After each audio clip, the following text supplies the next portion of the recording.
పిత, పుత్ర, పవిత్రాత్మ నామమున ఆమేన్. Praise the Lord. ఈరోజు ఈస్టర్ మంగళవారం. సువిశేష పట్టణం మరియు మొదటి పట్టణం గురించి ఒకసారి చూద్దామండి. Praise the Lord. Hallelujah, hallelujah, hallelujah. యేసువా వందనం, యేసువా స్తోత్రం. ఇందులో చూసినట్లయితే మొదటి పట్టణంలో ఏముంటుందంటే అపోస్తుల కార్యములు 2వ అధ్యాయము 36వ వచనం నుంచి 41 వరకు. అపోస్తుల కార్యములు 2వ అధ్యాయం 36వ వచనం నుంచి 41వ వచనం వరకు. మీరు శిలువపై చంపిన ఈ యేసునే దేవుడు ప్రభువుగాను క్రీస్తుగాను నియమించెను.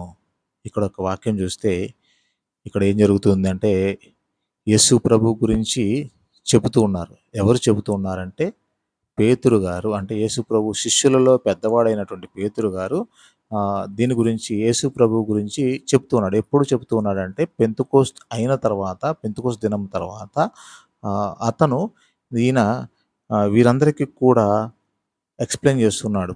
ఎక్కడ? యెరూషలేములో అనమాట. ఆయన పెద్ద మీటింగ్ పెట్టి ఆ మీటింగ్లో వాళ్ళందరికీ కూడా గట్టిగా చెప్తున్నాడు అనమాట. మీరు శిలువపై చంపిన ఈ యేసునే దేవుడు ప్రభువుగాను క్రీస్తుగాను నియమించను. అంటే అంత గట్టిగా చెప్తున్నాడంటే అక్కడ ఇంకొక విషయం మనం చూడాల్సింది ఏంటి అంటే యేసు ప్రభువును ప్రేమించిన వాడు పేతురు, యేసు ప్రభువును నిరాకరించిన వాడు పేతురు. అయితే యేసు ప్రభు నిరాకరించాడు, ప్రేమించాడు. అంటే నిరాకరించడం అంటే యేసు అంటే ఎవరో తెలీదు అన్నాడు. ఆయన నాకంటే తెలియదని కోడి కూసే దానికి సమయానికంటే ముందు ఆ రోజు ఆయన 3 సార్లు తెలీదు అని బొంకుతూ ఉన్నాడు అనమాట. అలాంటి పేతురు ఎప్పుడైతే 3వసారి కోడి కూస్తూ ఉందో యేసు ప్రభు వైపు తిరిగి చూసినప్పుడు, యేసు ప్రభు ఆయన వైపు చూస్తూ ఉన్నాడు. 3 సార్లు కోడి కూర్చున్న తర్వాత ఆయన వైపు చూసినప్పుడు యేసు ప్రభు యొక్క కనులలోకి ఈయన పేతురు చూసినప్పుడు ఆయన చూసి యేసు ప్రభు చెప్పిన మాటను గుర్తు తెచ్చుకొని వెక్కి వెక్కి ఏడుస్తూ ఉన్నాడు. ఆయన మారు మనసును పొందుతూ ఉన్నాడు. నేను ఈ విధంగా దేవుడికి, యేసయ్యకి నేను చెప్తూ ఉన్నాను, ఎప్పటికి కూడా నీ చెయ్యి వదిలిపెట్టను, చచ్చిపోయే వరకు కూడా నీతో ఉంటాను. కానీ ఎప్పుడైతే కష్టం వచ్చిందో ఆయన పలుకుతూ ఉన్నాడు. నేను కోడి కుయ్యక ముందు ఆయన ఎవరో తెలియదని 3 సార్లు బొంకుతున్నాడు. అయితే ఆ విషయాన్ని ఆయన గుర్తించినప్పుడు ఆయన ఒక మారు మనసును పొందుతున్నాడు. కానీ తర్వాత ఆయన పరిశుద్ధాత్మ రాకడ వచ్చినప్పుడు ఆయన ఇంకా బలపడుతూ ఉన్నాడు. ఆయన అంటే ఒక 2-3 సైనికులు చూసినప్పుడే భయపడినటువంటి వ్యక్తి ఇప్పుడు అందరి మధ్యలో, కొన్ని వేల మంది మధ్యలో మాట్లాడుతున్నాడు. బలముగా మాట్లాడుతున్నాడు. ఏమని మాట్లాడుతున్నాడంటే మీరు, అంటే ఈ ప్రజలను, యేసు ప్రభువుని సిలువ వేసినటువంటి యూదులను ఈయన పేతురు గారు సంబోధిస్తూ ఉన్నారు. మీరు శిలువపై చంపిన ఈ యేసునే, మీరు ఎవరినైతే చంపారో, ఎవరినైతే కొట్టారో, ఎవరినైతే హింసించారో, ఎవరినైతే శిలువ మీద కొట్టారో, లేదంటే కొడాలతో చుట్టారో, లాగారో, ఎన్ని చేశారో, శిలువ మీద చంపేసి ఉన్నారో ఆయననే, ఈ యేసునే దేవుడు, తండ్రి దేవుడు ఈ యేసునే ప్రభువుగాను క్రీస్తుగాను నియమించును. ఈ దేవుణ్ణే యేసు ప్రభువుగాను, యేసుని ప్రభువుగాను, క్రీస్తుగాను, దేవుడుగాను, దేవుడి యొక్క కుమారుణ్ణి దేవుడు నిర్ణయిస్తూ ఉన్నాడు. కనుక దీనిని ఇజ్రాయేల్ జనులందరూ తప్పనిసరిగా తెలుసుకోవాలను అని చెప్పాను. కాబట్టి నువ్వు ఎవరైతే నిరాకరిస్తూ ఉన్నావో, నువ్వు ఎవరినైతే తోసేస్తూ ఉన్నావో, ఈయన ఎవరు పనికిరాదు అంటూ ఉన్నావో, ఈయన్ని చంపాలి అని అనుకుంటున్నావో, ఆ విధంగా ఆయన మీద బురద చెల్లుతూ ఉన్నావు, ఆయన మీద అపనిందలు వేస్తూ ఉన్నావు, ఆయన చేయని తప్పులకు గాను మీరు ఆయన శిక్షిస్తూ ఉన్నారు, కొడుతూ ఉన్నారు, ఉమ్మి వేస్తున్నారు, లేదంటే ముళ్ళ కిరీటం పెట్టారు, ఆయన కొరడాలతో కొట్టారు, తర్వాత ఆయన సిలువకు మేకులతో కొట్టారు, ఆయనలో ఉన్నటువంటి రక్తాన్ని అంతా కూడా చిందించేటట్టు చేశారు. ఎవరినైతే మీరు చేశారో ఆయననే తండ్రి దేవుడు ఆయనను నీకు క్రీస్తుగాను, నీకు రక్షకుడుగాను, ప్రభువుగాను ఏర్పాటు చేస్తున్నాడు. నీవు ప్రభువుని ఆయన చెప్తే ఆ విధంగా ఆయన, మీరందరూ కూడా ఈ విషయాన్ని తెలుసుకోవాలి అని గట్టిగా ఆయన ఇజ్రాయేల్ ప్రజలకు, యూదా ప్రజలకు, అక్కడ అందరికీ వారికి చెప్పాను. అప్పుడు ఈయనంతా కూడా బలముతో, శక్తితో, పవిత్రాత్మ శక్తితో వీరందరికీ కూడా బోధిస్తూ ఉన్నాడు అనమాట. యేసు ప్రభు అంటే, యేసు అంటేనే దేవుడు, యేసు తండ్రిని యొక్క కుమారుడు ఈయననే, మీరు ఎప్పటి నుంచో చూస్తున్నటువంటి రక్షకుడు ఈ యేసు ప్రభువే, ఈయన మాత్రమే అని చెప్పి ఆయన బోధించినప్పుడు ప్రజలందరూ దాన్ని విన్న తర్వాత ఏమంటూ ఉన్నారంటే 37లో, అప్పుడు ఆ ప్రజలు దీనిని విని తీవ్రమైన ఆవేదనతో, సహోదరులారా మేమేమి చేయవలను అని పేతురుని అపోస్తలుని అడగగా, పేతురు, మీరు హృదయ పరివర్తన చెంది మీ పాప పరిహారముకై ప్రతి ఒక్కడు యేసుక్రీస్తు నామమున జ్ఞానస్నానము పొందవలెను. అప్పుడు ఈయన ఏం చెప్తున్నారంటే, అప్పుడు వారందరూ విన్నారు. ప్రజలందరూ విన్నారు. ప్రజలందరూ విని చాలా వేల మంది ఉన్నారనమాట. వేల మంది ఉన్నప్పుడు ఆయన మాట్లాడుతూ ఉన్నాడు. ఇద్దరు, ముగ్గురు ముందు మాట్లాడలేనటువంటి పేతురు వేల మంది ముందు దేవుని యొక్క శక్తి చేత మాట్లాడుతూ ఉన్నాడు. అంటూ ఉన్నాడు, ఇదిగో మీరు ఎవరినైతే చంపారో, ఎవరినైతే కొట్టారో, ఎవరినైతే హింసించారో ఆ యేసునే ఇప్పుడు మీకు ప్రభువు అవుతూ ఉన్నాడు. ఆయన వల్ల మాత్రమే మీకు జీవం ఉంది. ఆయన వల్ల మాత్రమే మీకు రక్షణ ఉంది. ఆయనే మిమ్మల్ని మీ యొక్క క్రీస్తుగా ఉంటూ ఉన్నాడని చెప్పి ఆయన పేతురు గారు గట్టిగా మాట్లాడినప్పుడు, గట్టిగా వాక్యము దేవుని యొక్క గురించి చెప్పినప్పుడు వారందరిలో కూడా ఏమంటే ఒక పశ్చాత్తాపము, ఆవేదన, ఆందోళన వస్తుంది. అప్పుడు వాళ్ళు అడుగుతూ ఉన్నారనమాట, మమ్మల్ని ఇప్పుడు ఏం చేయమంటారు అని అపోస్తులను, అంటే యేసుప్రభు శిష్యులను, 12 మంది శిష్యులను అపోస్తులు అంటూ ఉంటారు. ఈ శిష్యులను మరియు పేతురుని అడుగుతూ ఉన్నారనమాట. అడుగుతూ ఉంటే పేతురు అప్పుడు ఏం చెప్తున్నారంటే, మీ హృదయ పరివర్తనకై పాపాన్ని వదిలిపెట్టి జ్ఞానస్థానం పొందండి. మీ హృదయ పరివర్తన రావాలి. మీ హృదయంలో మార్పు రావాలి. మీరు ఉన్నటువంటి పాపాన్ని వదిలిపెట్టాలి. మీరు జ్ఞానస్థానము తీసుకోవాలి అని చెప్పేసి ఎవరు అంటూ ఉన్నారంటే పేతురు గారు ఈ ప్రజలందరికీ కూడా చెప్తూ ఉన్నారు. ఎక్కడ చెప్తున్నారంటే యెరూషలేములో పెద్ద ఒక మీటింగ్, చాలా పెద్ద ఒక మీటింగ్ ఏర్పాటు చేస్తూ ఉన్నారు. ఒక సమూహానందరికి కూడా చెప్తూ ఉంటే వారందరూ కూడా వింటూ ఉన్నారు. దానివల్ల ఏమవుతుంది అంటే, అప్పుడు మీరు దేవుని వరమగు పవిత్రాత్మను పొందుదురు. ఎప్పుడైతే మీరు ఈ విధంగా మారుసు మనస్సు పొందుతూ ఉన్నారో, దేవుని విశ్వసిస్తూ ఉన్నారో, మీరందరూ కూడా జ్ఞానస్థానం పొందుతూ ఉన్నారో, యేసుప్రభుని మీరు విశ్వసించి, ఆయన నమ్మి, ఆయనే నా రక్షకుడు, ఆయనే నా దేవుడు, ఆయన నా ప్రభు అని మీరు జ్ఞానస్థానాన్ని పొందుతూ ఉన్నారు, ఆయన సొంత రక్షకునిగా మీరు స్వీకరిస్తూ ఉన్నారో, అప్పుడు మీ మీదకి దేవుని వాగ్దానమైనటువంటి పరిశుద్ధాత్మ వస్తుంది అని చెబుతూ ఉన్నారు. అయితే ఎప్పుడైతే దీన్ని బట్టి మనం ఏమర్థం అవుతుందంటే, జ్ఞానస్థానం పొందిన ప్రతి వ్యక్తి మీదకి కూడా ఎవరైతే ప్రభుని విశ్వసిస్తూ ఉన్నారో, నమ్ముతూ ఉన్నారో, జ్ఞానస్థానం తీసుకుంటూ ఉన్నారో, అంటే బాప్తిజం తీసుకుంటూ ఉన్నారు, వారందరి వ్యక్తుల మీదకి కూడా పరిశుద్ధాత్మ దేవుడు వస్తూ ఉన్నాడు. అయితే ఈ వాగ్దానం మీకును మీ పిల్లలకును దూరస్తులు అనగా ప్రభువైన దేవుడు తన యొద్దకు పిలిచిన వారందరికీ చెందును. ఈ వాగ్దానం ఎవరికి వస్తుందంటే పర్టికులర్‌గా ఓన్లీ ఇజ్రాయెల్ ప్రజలకు, లేకపోతే యూదా ప్రజలకు, లేకపోతే ఇంకా ఆయన బంధువులకి, చుట్టాలకు కాదు. అది మాత్రమే కాదు. వారికి వస్తుంది కాదని కాదు. ఆయనను విశ్వసించిన వారందరికీ, ఆయనను నమ్మిన వారందరికీ, ఆయన పిలిచిన వారందరికీ, దూరస్తులందరికీ అనగా అందరికీ, దగ్గర వాళ్ళకి, దూరం వారికి, అందరికీ ఎవరైతే యేసు ప్రభువుని నమ్ముతూ ఉన్నారో, ఎవరైతే దేవుడు తనని పిలుస్తూ ఉన్నాడో, యేసు ప్రభు ఎవరైతే పిలుస్తున్నారో వారందరికీ కూడా ఈ యొక్క ఆశీర్వాదము వస్తూ ఉంది అని చెప్తున్నారు. ఎటువంటి ఆశీర్వాదం వస్తుంది అంటే, పరిశుద్ధ ఆత్మ అనే ఆశీర్వాదం. ఎప్పుడు వస్తుందంటే, యేసు ప్రభువుని విశ్వసించి నమ్మినప్పుడు, ఆయన మీద ఆధారపడినప్పుడు, ఆయన నీ సొంత రక్షణగా స్వీకరించినప్పుడు నువ్వు పరిశుద్ధ ఆత్మను పొందుతూ ఉన్నావు. జ్ఞానస్థానం పొందిన తర్వాత నువ్వు పరిశుద్ధాత్మను పొందుతూ ఉన్నావని ఈ యొక్క వాక్యము చెబుతూ ఉంది. ఇంకను పలు విధములైన మాటల ప్రేరణతో దుర్మార్గులను ఈ జనుల నుండి వేరే రక్షణ పొందురు అని వారిని పేతురు హెచ్చరించను. ఇంకా అనేక రకాలుగా చెప్తూ, మీరు ఇలాంటి పనులు చెడు పనులు చేయరాదు, దుష్టులకు దూరంగా ఉండాలి, దేవునితో ఉండాలి, దేవుని యొక్క చిత్త ప్రకారం, దేవుని యొక్క చెప్పినటువంటి బోధనల ప్రకారం జీవించాలి, శాంతి మార్గం నడవాలి అని ఆయన హెచ్చరిస్తూ ఉన్నారు. అతని ప్రబోధం వినిన వారిలో అనేకులు జ్ఞానస్థానం పొందిరి. ఆ దినమున రమారమి 3000 మంది చేర్చబడిరి. సో అప్పుడు వాళ్ళు ఏమంటూ ఉన్నారంటే, ఆ రోజు ఆ మాటలు విన్న వాళ్ళు అనేకులు జ్ఞానస్థానం పొందిరి. అనేకులు జ్ఞానస్థానం పొందుతూ అనేక మంది వస్తూ ఉన్నారు. అందులో రమారమి సుమారుగా 3000 మంది ఒకే ఒక్క రోజులో, ఒకే ఒక్క సారి మాట్లాడినప్పుడు వారందరూ కూడా జ్ఞానస్థానాన్ని తీసుకుంటూ ఉన్నారు. జ్ఞానస్థానాన్ని, బాప్తిసాన్ని పొందుతూ ఉన్నారు. వారందరూ కూడా మారు మనసు పొందుతూ ఉన్నారు. ఇక్కడ మనం చూసినట్లయితే పేతురు గారు చేసినటువంటి ఆయనలో యేసుప్రభువుని విశ్వసించిన తర్వాత, యేసుప్రభువుని మనస్ఫూర్తిగా నమ్మిన తర్వాత ఎప్పుడైతే ఆయన బోధన చేస్తూ ఉన్నారో, ప్రజలందరిలో కూడా మార్పు వస్తూ ఉంది. ఆయన ఒక మనుషుల్ని చేపలు వాని దగ్గర నుంచి దేవుడు వారిని మనుషుల్ని పట్టేవానిగా చేస్తూ ఉన్నాడు. అనేక మందికి దేవుని యొక్క సువార్తను పంచే వ్యక్తిగా మారుతూ ఉన్నాడు. యేసుప్రభుని తెలియదని చెప్తూ ఉన్నాడు. కానీ ఎప్పుడైతే ఆయన పశ్చాత్తాపపడి యేసుప్రభుని విశ్వసిస్తూ ఉన్నాడు, యేసుప్రభు మీద ఆధారపడుతూ ఉన్నాడో, ఆయన పరిశుద్ధాత్మను పొందుతూ ఉన్నాడు, అప్పుడు నుంచి ఆయన అందరికీ కూడా దేవుని సువార్తను బోధిస్తూ ఉన్నాడు. ఇది మొదటి పట్టణం గురించి మనకి ఈరోజు వాక్యం ఉంది. తర్వాత మనం సువిశేష పట్టణాలకు వెళ్ళినట్లయితే యోహాను సువార్త 20వ అధ్యాయము 11వ వచనం నుంచి 18 వరకు ఒకసారి చూద్దామండి. దీంట్లో ఏముందంటే, మగ్దలా మరియమ్మకి యేసు ప్రభు మగ్దలా మరియ తల్లికి మరియ గారికి యేసు ప్రభు ఎలా దర్శనమిచ్చాడు, ఏం ఏం మాట్లాడుతున్నాదన్న దాని విషయం గురించి యుక్తం ఉంది. అప్పుడు కానీ మరియమ్మ సమాధి యొద్ద నిలబడి ఏడ్చుచుండెను. అంటే సమాధి దగ్గర జరిగిన విషయం గురించి ఈస్టర్ తర్వాత యేసుప్రభు ఉత్థానమైన తర్వాత సమాధి దగ్గర వీళ్ళందరూ వెళ్తున్నారు, చూస్తూ ఉన్నారు. మరియమ్మ అక్కడ ఏడుస్తూ ఉంది. ఏమని? సమాధి దగ్గర నిలబడి ఏడ్చుచుండెను. యోహానులో ఉన్నటువంటి యోహాను గారు రాసిన విధానం ప్రకారం ఇది చెప్తూ ఉన్నాననమాట.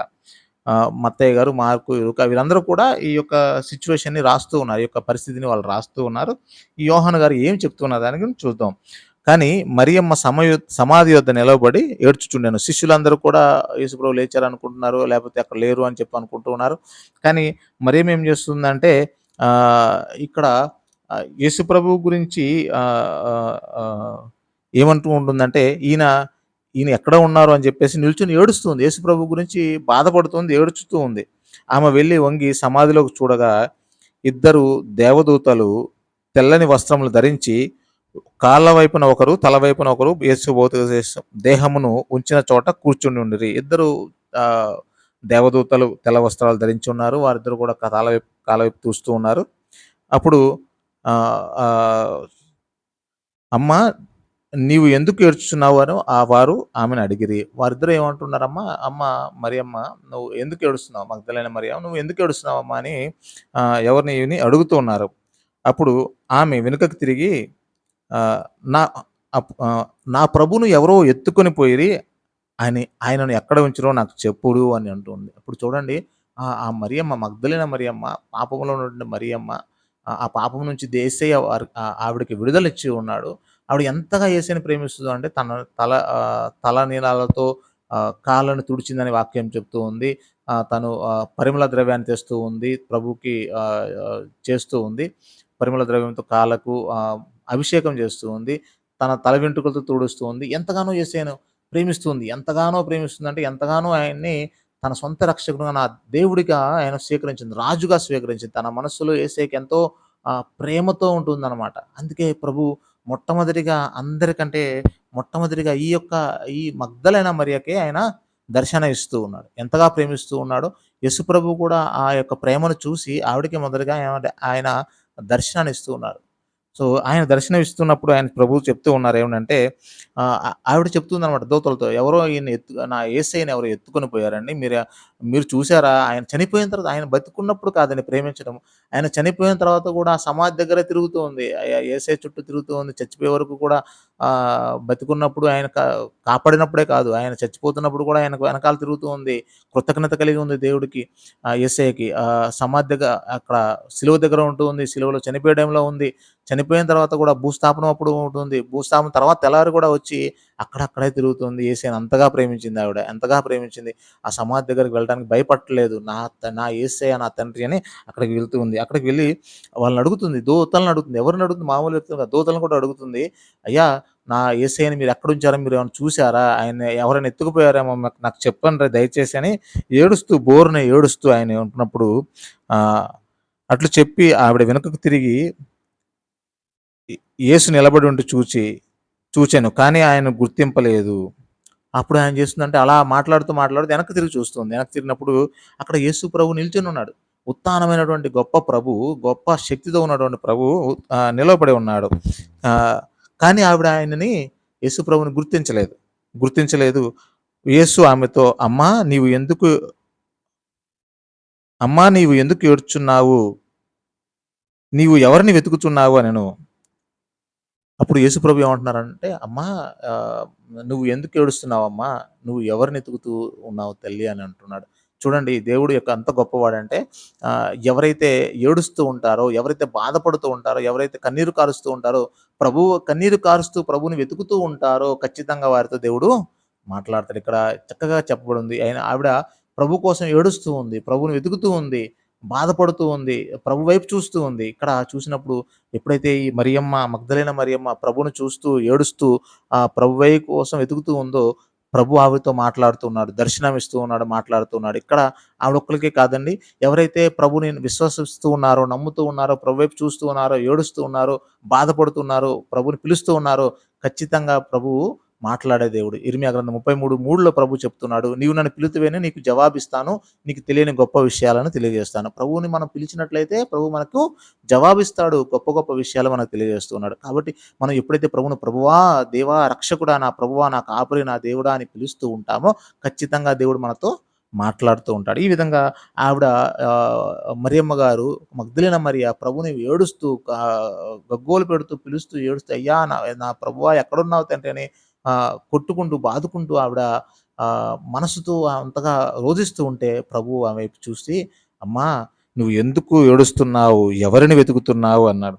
అప్పుడు మరి ఈ మగ్దలేన మరియ ఏమనుకుంటుందంటే ఈయన తోటమాలి అనుకోని, "అయ్యా, ఆయనను నువ్వు తీసుకొని వెళ్ళే ఎడల ఆయన ఎక్కడ ఉంచితివో చెప్పుము. నేను వెళ్లి తీసుకొని పోయేదను" అనెను. అయ్యా, తోటమాలి అనుకుంది యేసు ప్రభువుని చూసుకొని. "అయ్యా, ఆయన్ని నువ్వేమైనా తీసుకొని వెళ్ళావో చెప్పు తండ్రి. చెప్పయ్యా, నేనెళ్ళి ఆయన్ని నేను తెచ్చుకుంటాను అని ఇది ఏడుస్తూనే ఆ బాధలోనే ఉంది. యేసు ప్రభువు నేను కోల్పోయానే, ఆయన కనీసం ఇక్కడ సమాధిలో కూడా లేరిప్పుడు. ఎక్కడికెళ్ళిపోయారు నా దేవుడు, నా రక్షకుడు, నన్ను ఎంతగా కాపాడిన వ్యక్తి అని ఎంతగానో బాధతో ఉంది. "ఎక్కడ పెట్టేసావయ్యా? నువ్వేమైనా తీసుకెళ్తే నాకు చెప్పు" అని ఆమె బాధపడుతూ ఉంది. బాధపడుతూ ఉంటే అక్కడేముందంటే ఆ సమయంలో ప్రభువు అంటూ ఉన్నాడు, "మరియమ్మ" అని యేసు పలికెను. అప్పుడు ప్రభు అన్నాడు, "మరియమ్మ" అని పేరు పెట్టి పిలుస్తున్నాడు. చూడండి, దేవుడు పేరు పెట్టి పిలిచే దేవుడు ఆయన. పేరు పెట్టి మరియమ్మని పిలుస్తూ ఉన్నాడు.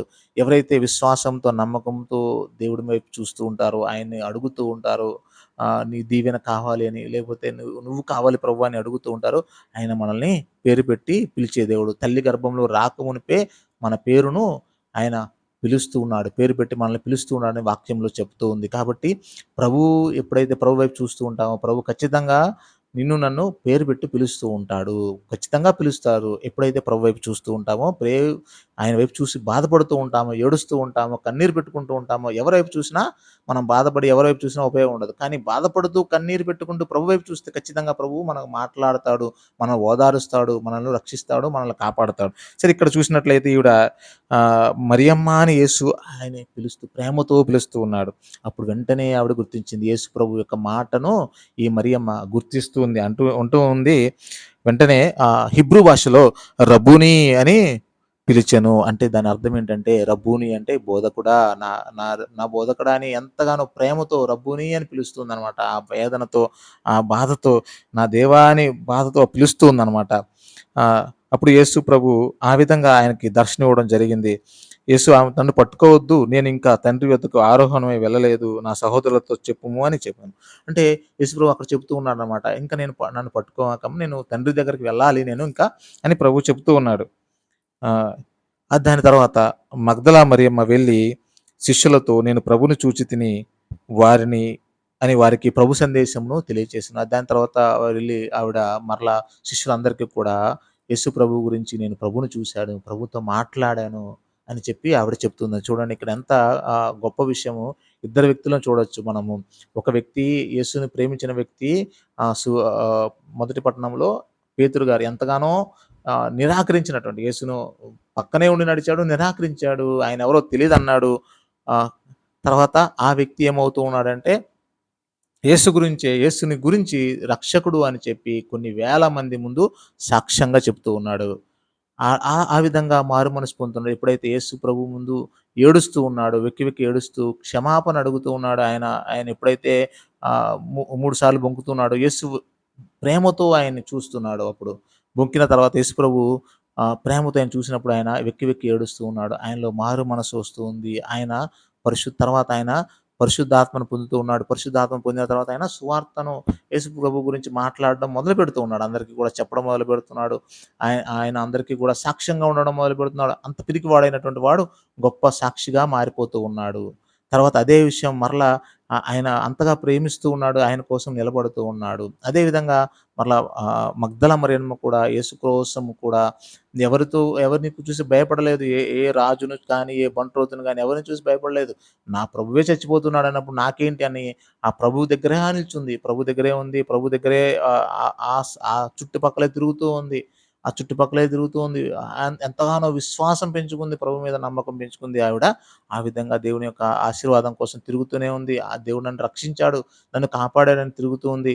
ఆయన చనిపోయే శిలువ మీద కొడుతున్నప్పుడు కూడా అక్కడే ఉంది. శిలువలో చనిపోయినప్పుడు కూడా అక్కడే ఉంది. సమాధిలో పెట్టేటప్పుడు కూడా ఆయన చుట్టూనే తిరుగుతుంది. సమాధిలో పెట్టిన తర్వాత ఆయన మూడవ రోజు కూడా ఇంకా ఆయన కోసం వెతుకుతూనే ఉంది.